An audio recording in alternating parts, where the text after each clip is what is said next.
Welcome everybody to Fisher River Park Disc Golf Course here in Dobson, located at 162 Clearwater Lane. We have an 18-hole short and technical disc golf course. The design of the course began in roughly 2020, and the property that we're getting ready to look at was very wooded, and so a couple years worth of time and planning went into the design phase, and the first cut was made in November of 2022. So a few months of coursework and preparation got us to where we were able to cut the ribbon officially and open in May of 2023. The Fisher River Park Disc Golf Course was designed by Surrey County Parks and Recreation and World Disc Golf Hall of Fame member George Sappenfield. So we'd like to thank him, and also the hard work and great work that our park staff put into the design and construction of the course. And we're excited to show you the tour. All right, before you start your round, make sure you come over to our really nice practice area that we're excited to have here. A lot of courses don't have one, but this is a really nice area to get warmed up so that you can have a really fun round. This is hole one at Fisher Park Disc Golf Course. It was the first hole that we kind of knew this was going to be hole one. It's just kind of one of the iconic holes here. It's about 200 feet up there, but plays closer to 225 feet since it's uphill. It's sitting right up top on the rock. We have the Fisher River that runs right beside it here to the right of it. It starts you off here. It's a pretty simple straight shot. If you can land right up on the hill, you got plenty of room to get an easy birdie. Hole number two is probably one of our longer ones and what we consider more open, meaning there's just not as many trees. There's more fairway space to work with. So you're looking at 132 feet, what we call a dog leg right. So from the tee, the basket is hidden. And for most people who throw right-handed backhand shots, that's a tough shot because the disc naturally wants to go to the left when you throw that way. So some folks can turn to the right and do what you call a forehand. And at the end of the flight of the disc, it naturally goes to the right. So a forehand throw is very popular for right-handers on this hole. And for left-handers, they can just reach back with the backhand and have a nice flight path out into the open and hopefully round the corner up near the beech tree.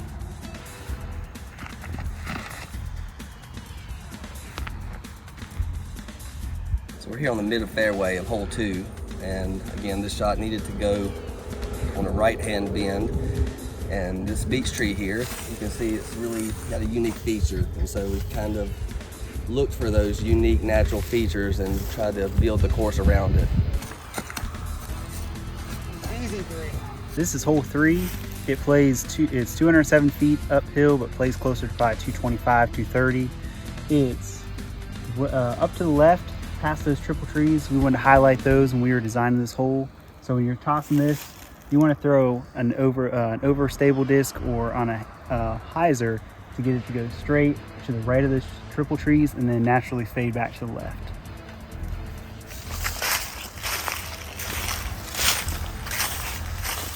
Yeah, so now we're starting to get into the woods and into some of our shorter holes, more narrow fairways, what we call more technical holes. And so now we're starting to see why this course has a reputation of being short and technical. Hole four is one of those short par threes at 147 feet. And it's just a slight bend to the left, and there's a little island of foliage there in the middle of the fairway.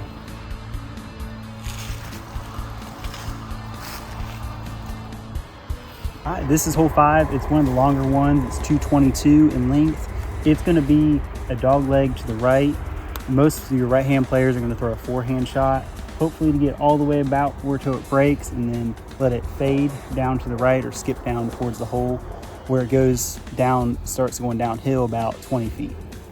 So we're here on hole number six. A great chance to remind folks that there are nature signs on each of the holes with a QR code that you can scan to give you more information. We've got some kind of obscure nature themed signs, and we thought that would be a really interesting way to bring an environmental aspect into the disc golf experience. And on this particular hole, sourwood, there happens to be a great big sourwood tree in the middle of the fairway that you're throwing at to complete the hole.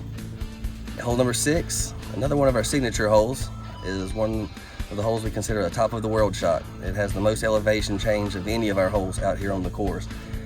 It's actually one of the longest at 237 feet, but since it's so far downhill, it plays a lot shorter than that.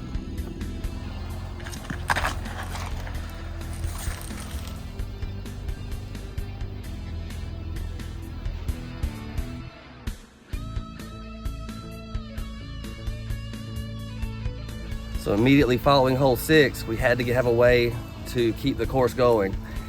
And we want to give a huge shout out to the Parks and Rec staff for cutting in this really nice switchback trail so that folks can get from hole 6 to hole 7.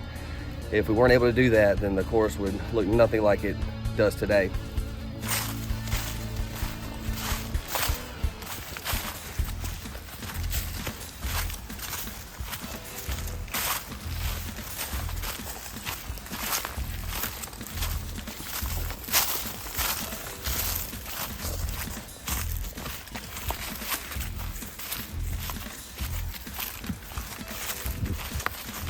This hole 7, it's right beside the Fisher River. Down here you have a beautiful view after you come off the mountain. Hole number 6, you can see the Fisher River when you're about to throw. This is a short little shot uphill, about 167 feet to the right. This is a fun technical course in the woods. I like a hike in the morning or in the afternoon. Can't beat it out here. We played a lot in Virginia. We went down to Wilkesboro, all over the place. This one's one of my favorites because it's not the hardest course. Pretty simple. Once you play it a couple times, you'll figure it out and find your lines where you're going, and pretty easy to find your disc, keep up with them. It's a good way to kill about 2 hours with the family. Yep, we're now on hole 8, a pretty straightforward hole. It's a straight hole at 169 feet, and the basket's behind a really neat tree down there that's marked with a pink ribbon.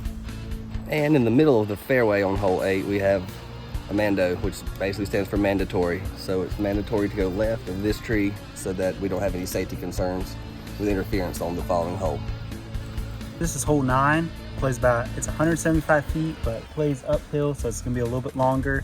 It's a dog leg to the left, so you're gonna be throwing something that's a little more overstable, or throwing something more on a hyzer to hopefully hit that gap and land up on the hill for a nice little birdie shot.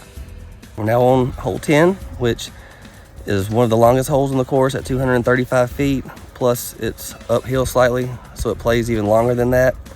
And the averages that have been reported from UDisc indicate that this is our toughest hole on the course.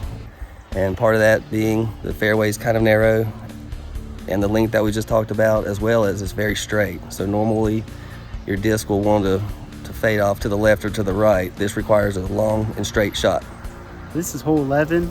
It's about 181 feet. It's gonna be a dog leg to the right up there, so most of your right-hand players are gonna be throwing a forehand shot. It's a tight fairway, probably about 12-15 feet in width. So you wanna get through that fairway and let it fade to the right for you, hopefully right up near the basket.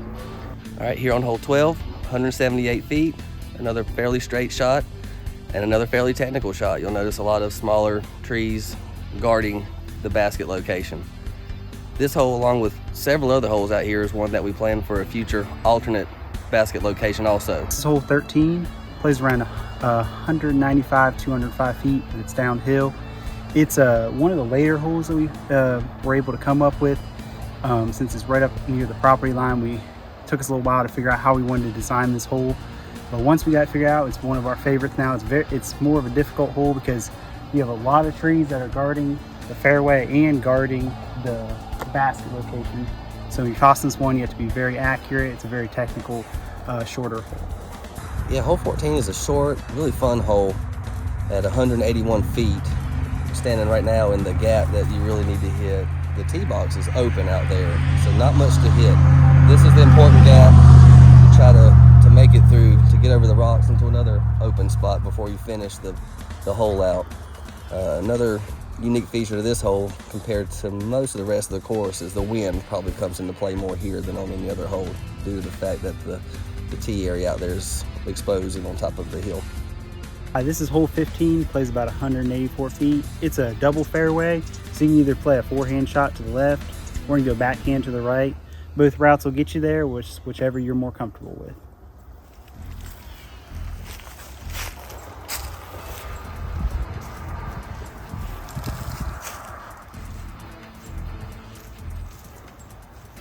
Hole 16 at 160 feet is the second shortest hole on the course. Slight downhill elevation change and a nice little break to the left at the end. Short and sweet. This is hole 17. It's about 209 feet, goes uphill and then dips back down.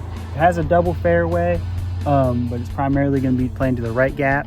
You can see when you're at the tee pad, the very top of our tee box, the flag up top. It's one of the more signature holes here with the tee box up there. When we get up there, you can see it. All right, hole 18, 185 feet with a lot of open space, and then it gets into some thick woods down in there, but one of the medium difficulty levels out here at the park. We also like to remind folks that we have sponsorship opportunities available. You can call our Parks and Rec department at 336-401-8235 for more information.